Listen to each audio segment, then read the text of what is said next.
तो में हम जानेंगे ओवर ट्रेडिंग क्या होती है। ट्रेडिंग में अक्सर बिगनर ट्रेडर ओवर ट्रेडिंग क्यों करते हैं, इसके पीछे क्या साइकोलॉजी है, क्या माइंडसेट होता है और इसके फायदे क्या हैं, नुकसान क्या है, क्या प्रोफेशनल ट्रेडर ऐसा करते हैं, इन सब के बारे में जानेंगे। तो ओवर ट्रेडिंग होती क्या है, पहले समझ लेते हैं। जरूरत से ज्यादा ट्रेड करना, वो भी विदाउट कंफर्मेशन, बिना कोई सेटअप के होना, हर मोमेंट को कैच करना, हर टाइम फ्रेम पे ट्रेड लेना, कोई भी ट्रेड मिस ना करना, एक अंदाजा लगाना मार्केट कर क्या रहा है, हमें दिख क्या रहा है और हो क्या रहा है, दोनों में बहुत फर्क है। हमारे इंडिकेटर्स कुछ बोल रहे हैं, हमारा सेटअप कुछ बोल रहा है, लेकिन हमें लग कुछ रहा है। तो मार्केट में लगने जैसा कोई वर्ड नहीं होता है। जो भी आपके टेक्निकल एनालिसिस बोलेंगे, जो भी कैंडलस्टिक बोलेंगे, उसी के आधार पे आपको ट्रेड लेनी है। ओवर ट्रेडिंग से होता क्या है, जब जरूरत से ज्यादा कोई भी बिगनर ट्रेडर जब ट्रेड लेता है तो उसको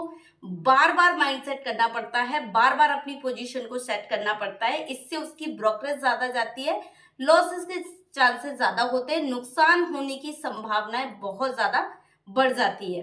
क्योंकि ये सारी चीजें मैं खुद के एनालिसिस पे बोल रही हूँ। जब भी आप ओवर ट्रेडिंग दिमाग में आए तो कुछ चीजें, कुछ थंब रूल है, उनको जरूर अपना लेना, उसके बाद ही आप रियल मनी से ट्रेड करना।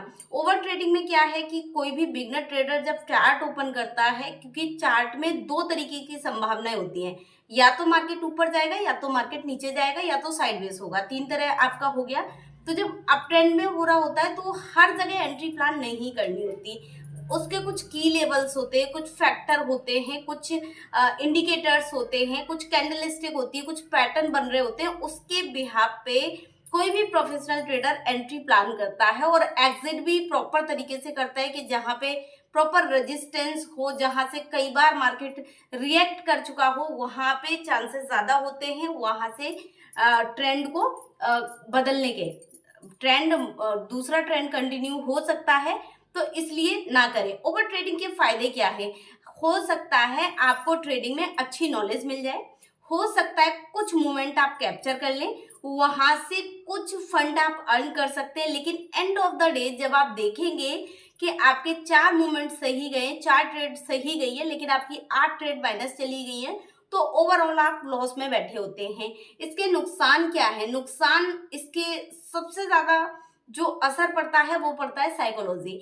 आपकी साइकोलॉजी खराब हो जाएगी, आप इमोशनल ट्रेडिंग करना स्टार्ट कर देंगे, आप बोलने लगेंगे कोई बात नहीं, सब ऊपर वाला जाने, अब तो मुझे करना ही नहीं है, अब मैं एक नया सेटअप लाऊंगा, एक नए सेटअप पे काम करूंगा। और बहुत सारी वीडियोस जहां से भी आप देखते हैं, कहीं ग्रुप से, कहीं चैनल से, किसी न किसी के माध्यम से, जब आप किसी के भी सेटअप पे काम करना स्टार्ट कर देते हैं तो जाके ओवर ट्रेडिंग होती है।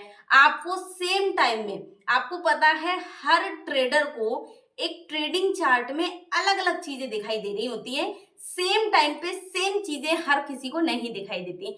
हो सकता है जब आपने 15 मिनट का टाइम फ्रेम लिया या 1 घंटे का लिया, बहुत सारे लोग हैं 1 मिनट के टाइम फ्रेम पे जो स्कैल्पिंग करते हैं, वो सेकंड का भी चार्ट देखते हैं, जो कि बिगनर ट्रेडर नहीं करता, क्योंकि उसका जो माइंडसेट है वो वहां तक नहीं जाता कि मैं 1 सेकंड या 10 सेकंड या 15 सेकंड या 1 मिनट 5 मिनट के टाइम फ्रेम को देखें। वो बड़े टाइम फ्रेम को देख के ट्रेड लेता है और कहीं ना कहीं जब मार्केट नीचे आता है तो उसका बहुत बड़ा लॉस होता है। तो हमेशा याद रखें, ओवर ट्रेडिंग बहुत गलत चीज है, इसको ना करें। अक्सर बिगनर ट्रेडर, अगर आप प्रोफेशनल ट्रेडर हैं तो कहीं ना कहीं कर सकते हैं, क्योंकि आपको पता है आपका सेटअप कभी भी किसी भी कॉइन में या किसी भी स्टॉक में बन सकता है, आप ट्रेड ले सकते हैं, एक नहीं आप 10-10 ट्रेड भी ले सकते हैं। लेकिन ट्रेड तब लें जब प्रॉपर कंफर्मेशन हो, प्रॉपर आपके सेटअप पे हो, तभी आप ट्रेड लें। अदरवाइज आप अनएक्सपेक्टेड लॉस, जो आपने सोचा नहीं होगा उतना आपको ट्रेडिंग में लॉस हो सकता है। इस वीडियोस की कंप्लीट इंफॉर्मेशन के लिए दिए हुए लिंक पे क्लिक करें और ऐसी ही इंफॉर्मेटिव वीडियोस के लिए चैनल को सब्सक्राइब करना ना भूलें।